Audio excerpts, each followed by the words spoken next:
বন্ধুরা, আজ 29শে মে 2024 এবং আজ হচ্ছে বুধবার। আজকের গুরুত্বপূর্ণ আবহাওয়ার আপডেট নিয়ে চলে এলাম।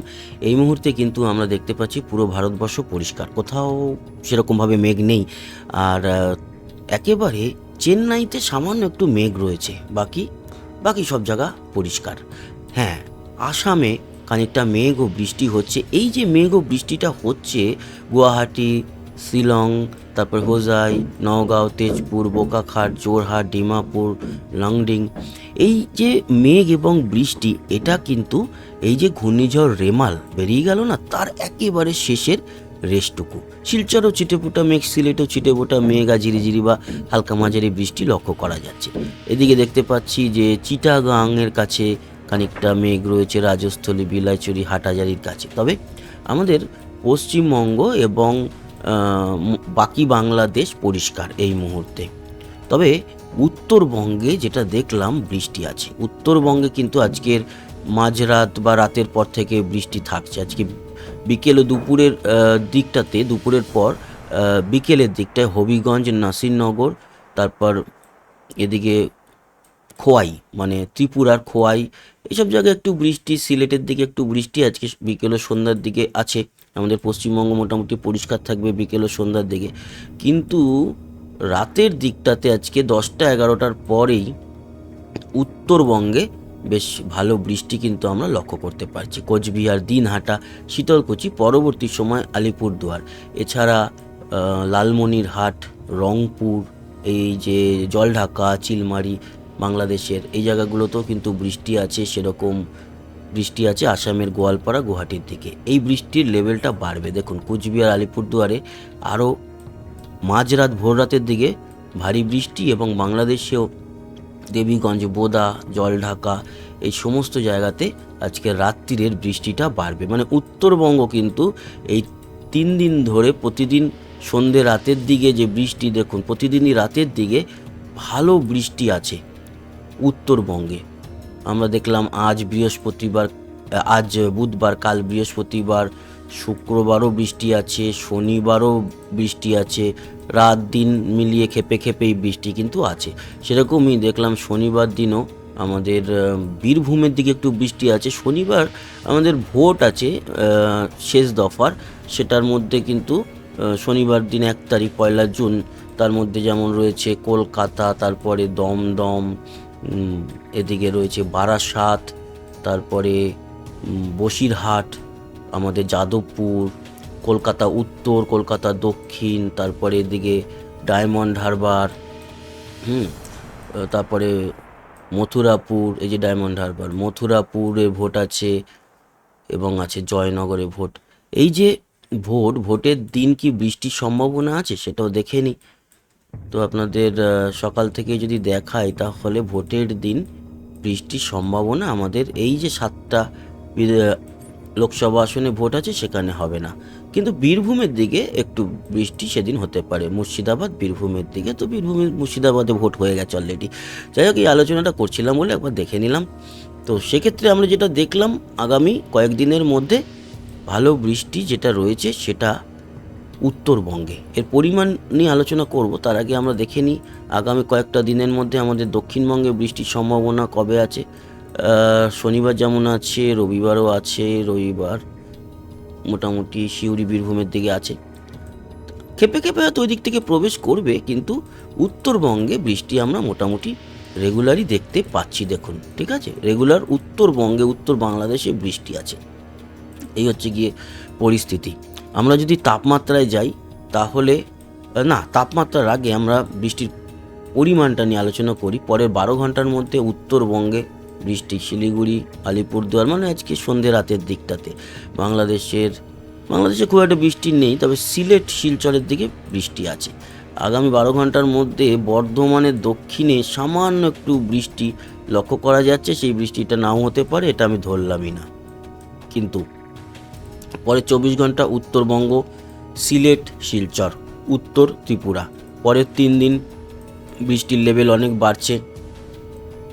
কোচবিহার, আলিপুরদুয়ার, দিনহাটা, ধূপগুড়ি, জলপাইগুড়ি, শীতলকুচি, এই সমস্ত জায়গাতে ভালো বৃষ্টি। সেরকম বাংলাদেশের দেবীগঞ্জ, বোদা, জলঢাকা, লালমনিরহাটে বৃষ্টি আছে। এবং বৃষ্টি আছে সিলেট শিলচরে। উত্তর ত্রিপুরাতেও বৃষ্টি থাকবে, তবে পরিমাণ অনেক কম। এই 3 দিনের মধ্যে দক্ষিণবঙ্গে সেরকম কোনো বৃষ্টি দেখছি না, সেরকমই পশ্চিম ও দক্ষিণ বাংলাদেশেও সেরকম কোনো বৃষ্টি লক্ষ্য করা যাচ্ছে না। পরের 5 দিনে বাংলাদেশের উত্তরে বৃষ্টি বাড়বে, আমাদের উত্তরে বৃষ্টি থাকছে, পশ্চিমবঙ্গের পূর্বে আমাদের আসামে শিলচর সিলেটের দিকে বৃষ্টি থাকছে, আমাদের দক্ষিণ দিনাজপুর উত্তর দিনাজপুরে বৃষ্টি থাকছে। আর পরের 10 দিনের মধ্যে যদি দেখি তাহলে মোটামুটি ওই উত্তরের দিক ছাড়া দক্ষিণে সেরকম কোনো বৃষ্টি নেই। ওই হয়তো কোনো একদিন মাঝখানে দুর্গাপুর শিউরি বাঁকুড়া পুরুলিয়ার দিকে একটু বৃষ্টি হয়তো হলো, সেটা পরবর্তী সময়ে আরও ডিটেল আপডেট আমরা পাবো। এই হলো গিয়ে বৃষ্টির পরিমাণ। চলে আসবো তাপমাত্রা। তবে তাপমাত্রার আগে দেখে নেব নতুন কোনো ঘূর্ণাবর্ত দুই সাগরে তৈরি হচ্ছে কি না, আর নতুন কোনো ঝড় মানে এই নর্মাল ঝড় আপাতত আছে কি না। তো মাঝে মাঝে আমরা দেখতে পাচ্ছি একটু দমকা হাওয়া দক্ষিণের জেলাগুলিতে থাকবে, তবে আপাতত কোনো কালবৈশাখী বা সেই ধরনের ঝড়ের সম্ভাবনা নেই। এরপর যেটা দেখব সেটা হচ্ছে দুই সাগরে কোনো নতুন ঘূর্ণাবর্ত কি তৈরি হচ্ছে, সেটাও দেখে নেব। ঝোড়ো হাওয়া আরব সাগরে দেখা যাচ্ছে, কিন্তু আপাতত যেটা দেখতে পাচ্ছি সেরকম কোনো ঘূর্ণাবর্ত বা নতুন কোনো নিম্নচাপ তৈরি হওয়ার কোনো সম্ভাবনা কিন্তু নেই। ওকে, একটা জিনিস আপনাদের জানিয়ে দিই, এই যে আমাদের বঙ্গোপসাগরে কোনো ঘূর্ণিঝড় তৈরি হওয়ার পর সেটা চলে গেলে না আরব সাগরেও একটা ঘূর্ণাবর্ত তৈরি হয়। এটা কিন্তু আমরা দেখেছি, এর আগেও নিসর্গ ঘূর্ণিঝড় তৈরি হতে দেখেছিলাম, যেটা মুম্বাইতে আছড়ে পড়েছিল।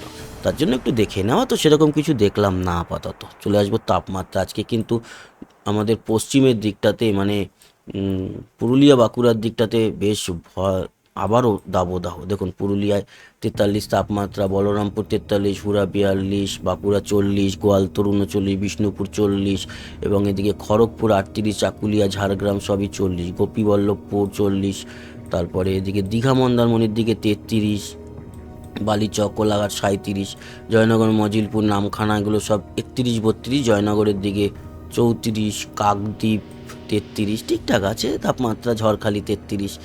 এই হচ্ছে তাপমাত্রা। বারুইপুর 35, কলকাতা খড়দা চন্দননগর হাওড়া হুগলি নৈহাটি, তারপরে এদিকে সবই 35-এর মধ্যে। আবার চাকদা বনগাঁ এগুলো মোটামুটি, বনগাঁটাও 35, হাবড়া উত্তর 24 পরগনার 35, টাকি বসিরহাট 35-এর মধ্যে, 34 35।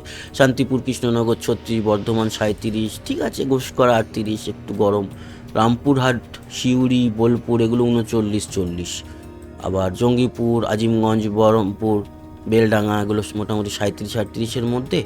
মালদা 37, বালুরঘাট 36, গঙ্গারামপুর 38, রায়গঞ্জ 38, কিষানগঞ্জ 36, মানে এটা উত্তর দিনাজপুর, শিলিগুড়ি 34, কোচবিহার আলিপুরদুয়ারে বৃষ্টিও হবে 33, ঠিকঠাক আছে। বাংলাদেশের উত্তরে 35, পশ্চিমে 36 37, দক্ষিণে 33 থেকে 35-এর মধ্যে, মধ্য বাংলাদেশ ঢাকা 35, কুমিল্লা 34, সিলেটে বৃষ্টির জন্য 27, শিলচর 28, চিটাগাং মহেশখালীর দিকে 30 31, এদিকে ত্রিপুরা 33 34-এর মধ্যে, আসাম 31 32-এর মধ্যেই আছে পুরো আসাম জুড়ে, জোরহাটে আবার 28। এই হচ্ছে তাপমাত্রা। পুরুলিয়ার দিকের গরমটা বেড়ে গেছে, দাবদাহ বেড়ে গেছে পুরুলিয়ায়।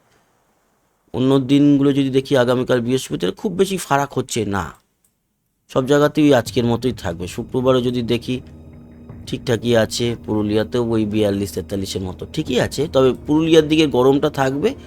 বাকি আমাদের দিকে তাও 34 35, মানে একটু চলেবেল, মানে সহ্য করার মতো থাকবে।